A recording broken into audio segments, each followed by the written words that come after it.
চাকরিতে জাতীয়করণের দাবিতে গতকালকে আন্দোলন করেছিল আনসার সদস্যরা।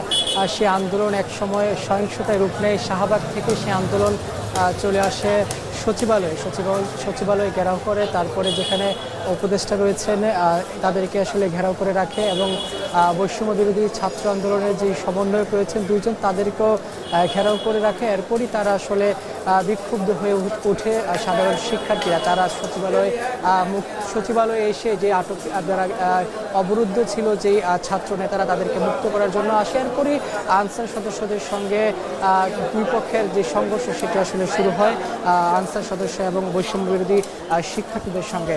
সেই ঘটনায় আমরা দেখেছি যে সেখানে 100-এরও বেশি শিক্ষার্থী আহত অবস্থায় হাসপাতালে ভর্তি রয়েছে। সেই ঘটনায় আজকে কয়েকটি থানায় একটি মামলা হয়েছে। আমি যদি একটু বলে রাখি যে মামলাগুলো আমরা আসলে দেখছিলাম যে সকাল থেকে এখানে এই যে সিএমএম আদালতে এখানে আসামিদেরকে আসলে নিয়ে আসা হয়েছে যে আনসার সদস্যরা রয়েছেন।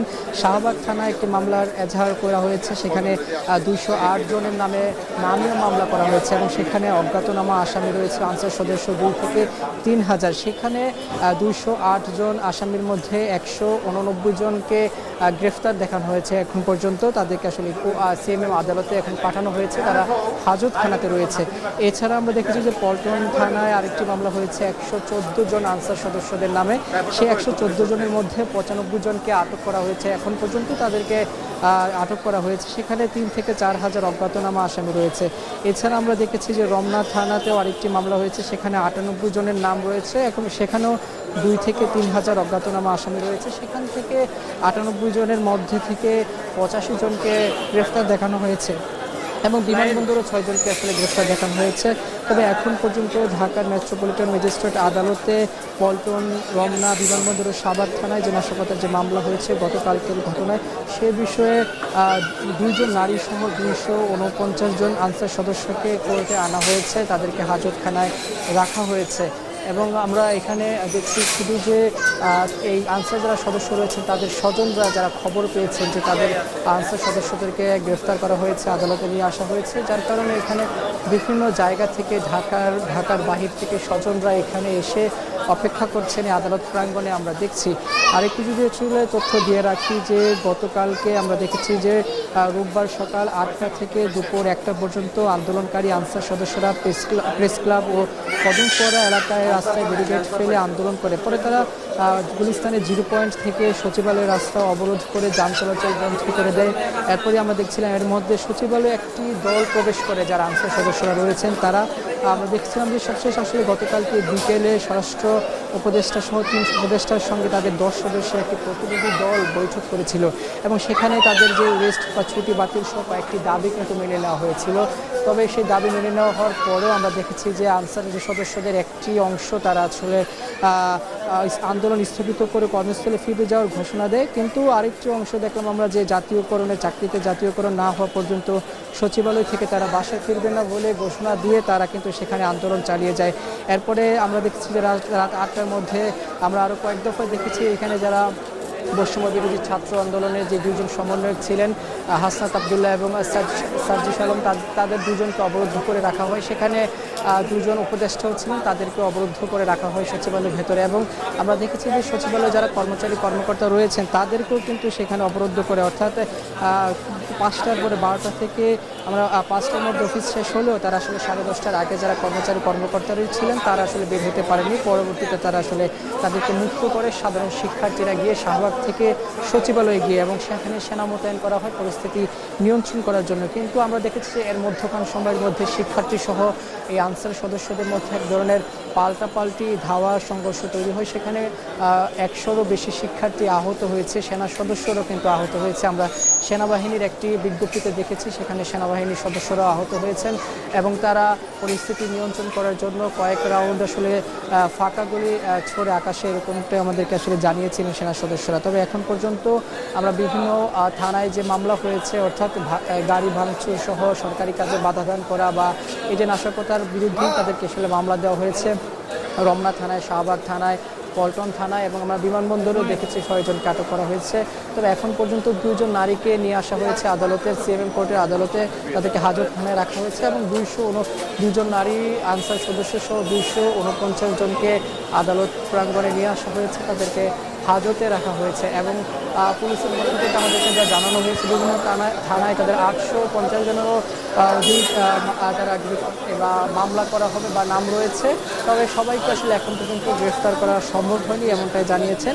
এখন পর্যন্ত যাদেরকে গ্রেফতার করা হয়েছে তাদের মধ্যে থেকেই 249 জনকে আদালত প্রাঙ্গণে নিয়ে আসা হয়েছে এবং তাদেরকে যে মামলা দেখানো হয়েছে যে পল্টন থানা, রমনা থানা এবং শাহবাগ থানায় যে মামলা সেখানে আমরা দেখেছি যে মামলার এজাহারগুলোতে দেখেছি যে তারা এই যে গতকালকে সকাল থেকে সন্ধ্যা পর্যন্ত শাহবাগে যখন আন্দোলন চালিয়ে যায়, এরপরে যখন সচিবালয়ে আসে সেখানে আমরা দেখেছি তাদের এজাহারে উল্লেখ করেছেন যে যাদের এই বিভিন্ন পরিবহন ভাঙচুরের ঘটনা উল্লেখ করেছেন, বিশেষ করে এখানে সরকারি কাজে বাধাদান করার একটি অভিযোগ রয়েছে, সেখানে আবার যানবাহন নিরাপত্তাও বিঘ্ন ঘটেছে এমনটাই আসলে উল্লেখ করেছেন। সেখানে 2 জন উপদেষ্টা অবরুদ্ধ ছিলেন, পাশাপাশি বৈষম্য বিরোধী ছাত্র আন্দোলনের 2 জন সমন্বয়ক, অন্যতম সমন্বয়ক 2 জনও কিন্তু সেখানে অবরুদ্ধ ছিলেন, পাশাপাশি সচিবালয়ের কর্মকর্তারাও তারা কিন্তু অবরুদ্ধ ছিলেন এবং তারা আসলে যে দাবিগুলো করছিলেন যে তাদের চাকরিতে স্থায়ীকরণ বা এই জাতীয়করণের দাবিতেই কিন্তু তারা এক দফায়